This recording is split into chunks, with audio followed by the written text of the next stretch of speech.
Les Normands du Saguenay, bonjour. Je vous présente aujourd'hui une vidéo assez rapide, mais ça vous donne une petite aperçu de ce qu'on peut avoir comme conditions météorologiques ici. Il faut savoir que depuis un peu plus de 3 mois que nous sommes ici, on a eu quasiment que du beau temps, mais parfois il y en a quand même eu quelques grosses averses. On a eu très peu de crachins, mais je vous montre un petit peu ce que ça peut être une vraie averse ici. Voilà. Je vous laisse visionner et au fur et à mesure j'essaierai de commenter. Comme je vous l'ai dit, ici quand il pleut, on est loin du crachin normand, la pluie, c'est de la vraie pluie. Je vous laisse regarder en image.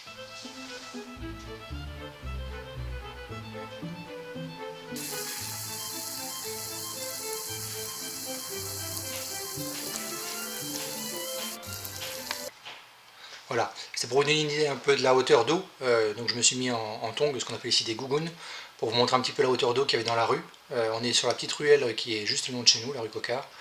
Donc c'est une ruelle qui descend un petit peu, mais enfin c'est pas l'Alpe d'Huez. Hein. Et pour autant, vous voyez qu'il y avait de l'eau, il y avait 4-5 cm d'eau sur la route au moins, puisque les orteils étaient largement recouverts, on avait beaucoup d'eau à ce moment-là. C'est une averse qui va durer plusieurs heures. Vu de notre porte sur le boulevard, c'est plus explicite, vous allez voir un petit peu ce que ça peut donner pour la circulation.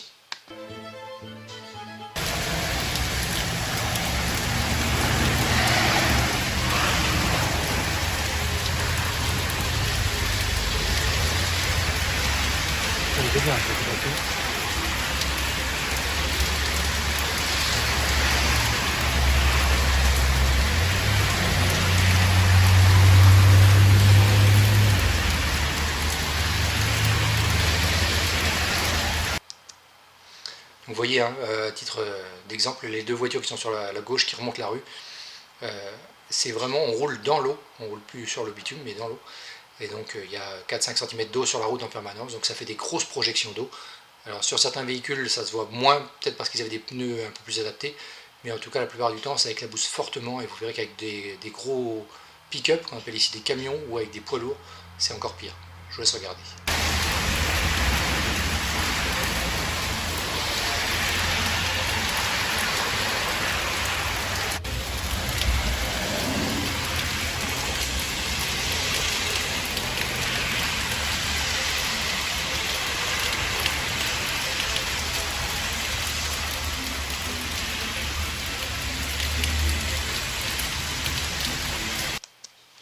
Vous pouvez voir, si vous regardez sur la route, on voit l'eau dévale la route complètement et on a une couche d'eau vraiment qui recouvre le bitume. Voilà ce que ça peut donner quand il n'y a pas de voiture qui est passée depuis quelques minutes, ou quelques secondes plutôt. Voilà ce que ça peut donner quand une voiture arrive. Ça fait des gerbes d'eau énormes qui vont sur les côtés. Et donc si vous croisez quelqu'un à ce moment-là, il vaut mieux être prudent.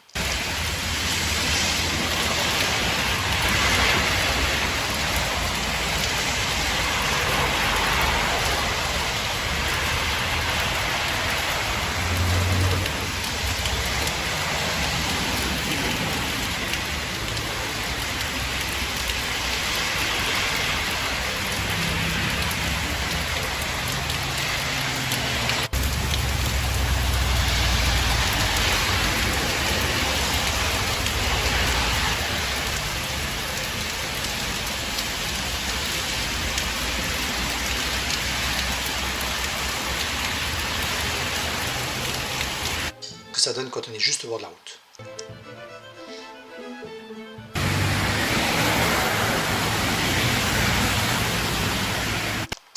Vous avez pu voir que le gros pick-up qui vient de passer, hein, le gros pick-up noir, a ralenti. Il y en a quand même beaucoup de gens qui ralentissent parce qu'effectivement, dans ces conditions-là, vous avez peu de visibilité et puis s'il faut freiner quoi que ce soit, vous êtes sur l'eau. Hein, vous faites du bateau plus que de la voiture.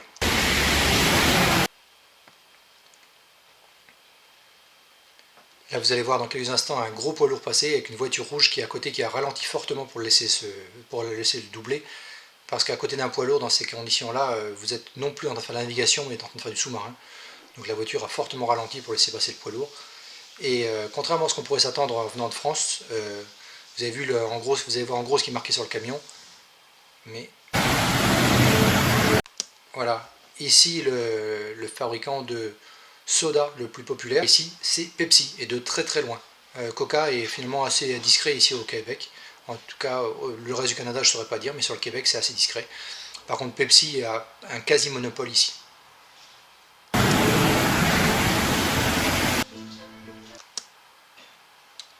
Et voilà, la pluie dure pendant plusieurs heures, et donc on a de très très grosses averses, mais le lendemain le soleil reprend sa place, et la vie retrouve son rythme normal. On a passé notre temps presque sous le soleil, et donc le soleil revient très très vite, et fait disparaître absolument toutes les traces de la pluie. Et voilà ce que ça peut donner. Et voilà, plus aucune trace de pluie ni quoi que ce soit, et le soleil revient.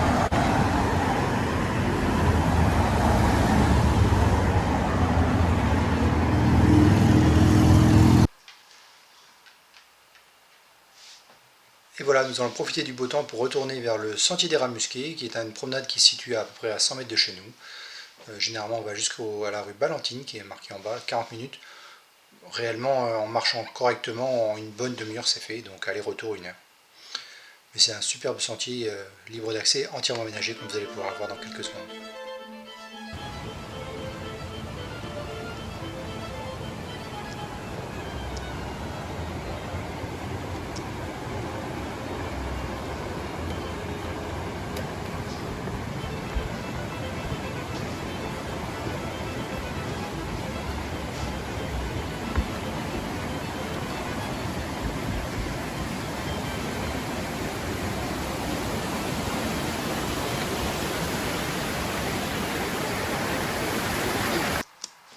Donc la seule différence, ou les seuls restes de l'averse de la veille qu'on peut voir, c'est le débit d'eau qui est très fortement augmenté, comme vous allez pouvoir le voir juste à l'instant.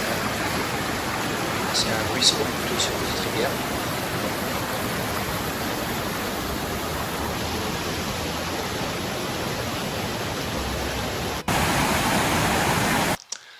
Voilà, le débit d'eau est vraiment fortement augmenté, puisque à cet endroit-là, l'espèce de passage à gué, on peut quasiment traverser en chaussures. On a un petit saut de carpe de rien du tout à faire pour traverser sans se mouiller.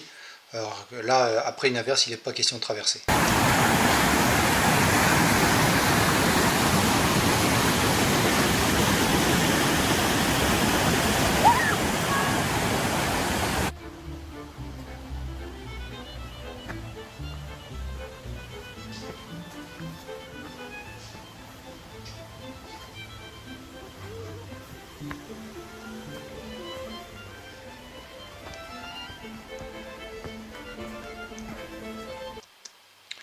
Si vous me demandez pourquoi est-ce que les Québécois sont si forts au patinage, et notamment au hockey, vous allez voir dans quelques instants que même dans les chemins on peut s'entraîner.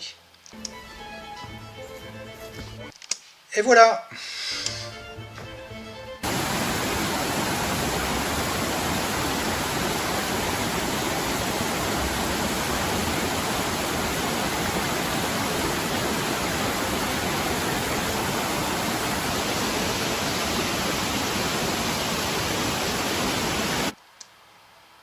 Mais rassurez-vous, effectivement le débit est énorme, mais au bout de quelques jours, ou au pire une semaine, il redevient tout à fait normal et on retrouve l'aspect de ruisseau qu'on connaît habituellement.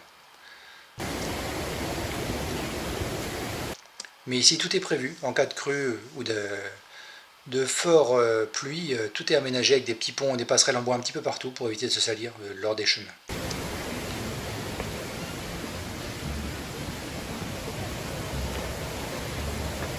Hello.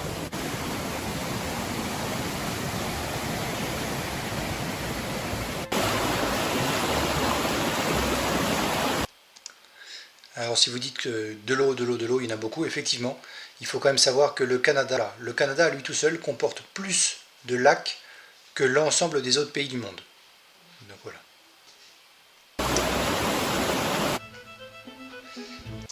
N'hésitez pas, abonnez-vous pour suivre la suite de nos aventures québécoises au Saguenay.